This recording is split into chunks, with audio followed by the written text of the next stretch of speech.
just regarding manager's last speech about me being a half blood. We won the cricket, baby!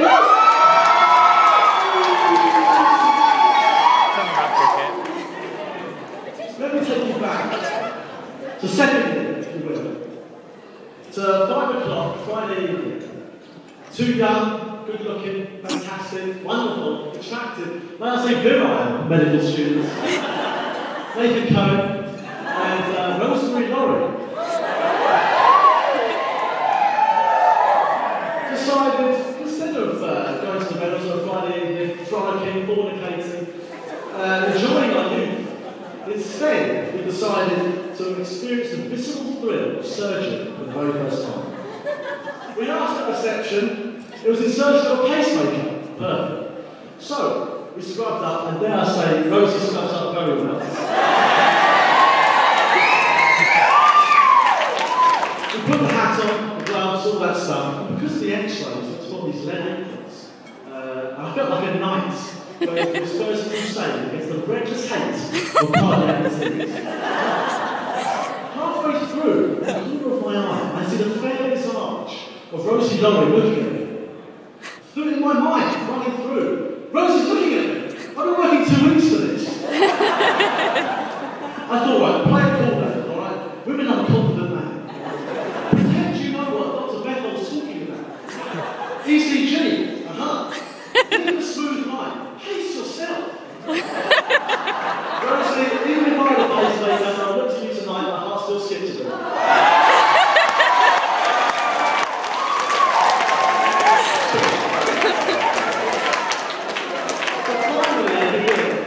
And I turned to her, thankful that the apron is covering my crotch. And I see her, and she gives me not a look of lust, but a look of desperation. And she suddenly faints, she collapses head first into the back of the surgeon, jaunting his hand violently into the wound. The dashing knight catches the damsel in distress. Laurie L, because she's worth it. Everyone's shouting at me, drop. So I do, and she just collapses like a lead-lined sack of potatoes. Her head smacking against the floor. In my horror, I recoil, knocking a whole load of surgical equipment straight all over the floor. And so there we were. These 2 proactive medical students, one comatose, the other running around apologising, picking up scalpels. We noticed before lessons that day. 1, the insertion of the cardiac pacemaker takes about an hour and a half. 2, if someone does faint, raise their legs above the ground and they come to pretty quickly. And 3 is don't go to surgery. And we've never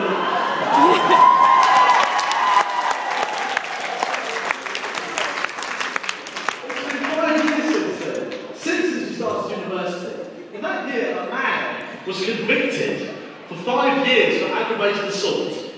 It saddens me that this man, who bludgeoned 2 men with a spanner, I hasten to add, was transformed in 5 years from wild killing machine to being declared safe. It's taken us 6. Well, I've learned a lot in that time. I've learned the majority of adolescents in the paediatrics clinic have had more active sex lives than I have. I'm going to try and change that tonight, so...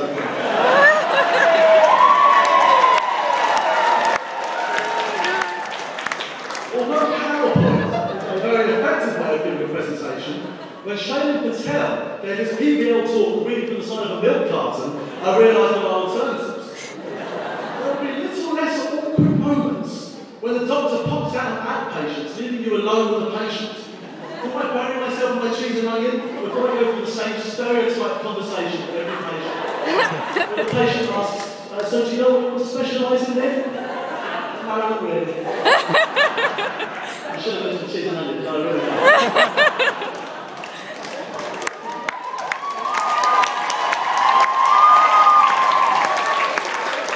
The worst for me was in young clinic outpatients, the doctor pops out. The patient got straight to work on her sexual contact tracing issue. My phone rang. I never think of it like this, Judge.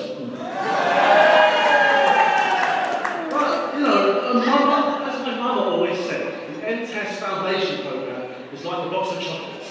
You never know what you're going to get. My mother also said a PR exam is like a box of chocolates. When you're done, you're likely to end up with brown fingers. you see. It's difficult to say what she did. She did endoscopic retrograde magnetometry. I digress. But now it's spread like jam up and down the country. I have some advice. Use the medical students. We all know we're very low maintenance workers. In fact, I compare medical students to those caught up in the sex trade. Here we are. We're pushed into it by our parents with promises of a better life. They take us when we're 18, they put us with alcohol, they give us in dark, crowded rooms, and make us touch people in bed every day.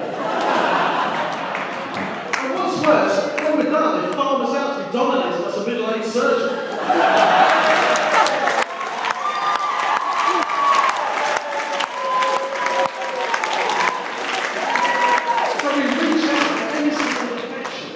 Get us out of this hellhole, and because of that, we'll do anything. If you acknowledge a student's presence at least once, they'll be loyal to you forever. Abuse this power. Make the students, make your tea, wash your car, carry your coat. In return, give them some half-remembered scraps about pleural infusions or something. I even oiled the wheelchair of a paraplegic gentleman. He went downhill rather quickly.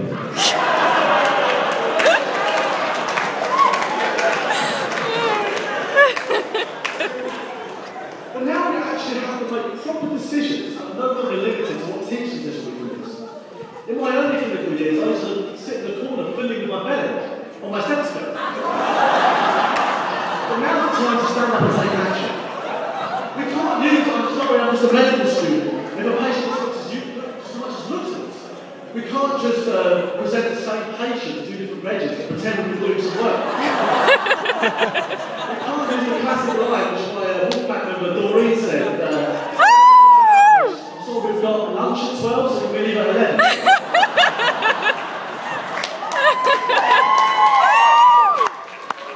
We can't just stand and just watch a phone on the wall ring for 10 minutes. I actually answered it once, so I gave in. Hello? No, I'm sorry, I'm a medical student. I don't know who that is.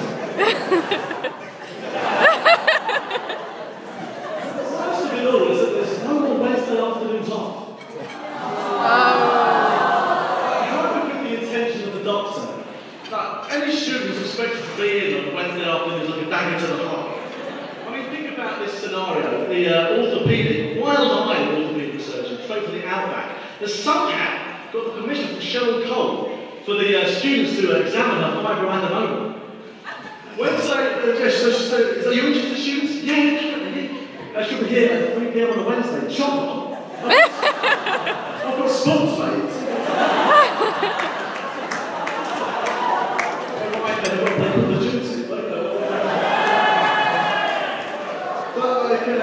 But sports is not going to carry the way it did. You can't just in the middle of the surgery down the tools. Mr. Johnson's AAA repair to go and make right back for the thoughts.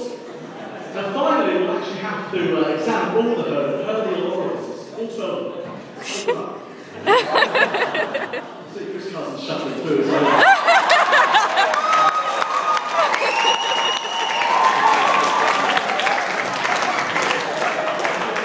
After all that, we actually finally get to decide what we want to be when we grow up. And for those who are sitting on the fence and what specialty they want to do, I have some advice. The pathologist is the person I admire most in the hospital, because they have the most difficult job in the hospital. The full blood count. That must take forever. Endocrinology is a very cushioning job. That's actually quite tough, I don't mean to con you. Rheumatology, I couldn't wait to get out of that joint. Pediatrics, child's play, what's it going to do? Cardiology, only if your heart's in it. Gastroenterology, I couldn't stomach it. Neurologist got my nerves. My housemate guru's very keen in neurology. In fact, he went to Japan as elected to study with the famed, yet unorthodox neurosurgeon, Mr. Liang.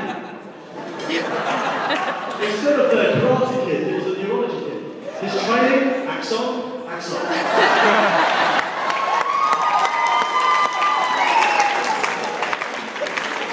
But before that, it's the foundation. And as we go on to our respective jobs, I give 2 days before we complain there's a grit job with low pay. And I'll admit there's a little glamorous about examining a vascular foot. But at the same time, I think everybody here, at some point, felt good about something that happened at first, but they made some kind of difference. And it's this kind of difference we make every day for the rest of our lives. Differences that not just have connotations to our patients, but also to their family and their friends.